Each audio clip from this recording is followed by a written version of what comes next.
ഈശോ പറഞ്ഞു, പിതാവേ, അവരോട് ക്ഷമിക്കണമേ, അവർ ചെയ്യുന്നത് എന്തെന്ന് അവർ അറിയുന്നില്ല.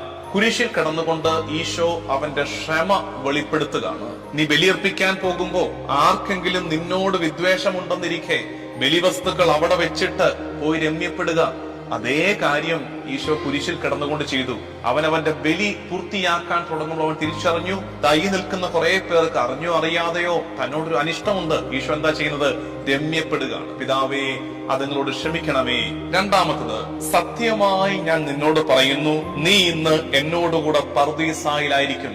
ഈശോ കുരിശിൽ കിടന്നുകൊണ്ട് പർദീസായുടെ വാതിൽ മനുഷ്യകുലത്തിനായി തുറക്കുകയാണ്. മൂന്നാമത്തത്, അമ്മയോട് പറയുന്നു, സ്ത്രീയെ, ഇതാ നിന്റെ മകൻ. അനന്തരം അവൻ ആ ശിഷ്യനോട് പറഞ്ഞു, ഇതാ നിന്റെ അമ്മ. ഇപ്പൊ സ്ത്രീയെ, ഇതാ നിന്റെ മകൻ എന്ന് പറഞ്ഞ് ഈ ശിഷ്യഗണത്തെ, സഭയെ മറിയത്തിന് ഭരമേൽപ്പിക്കുന്നു.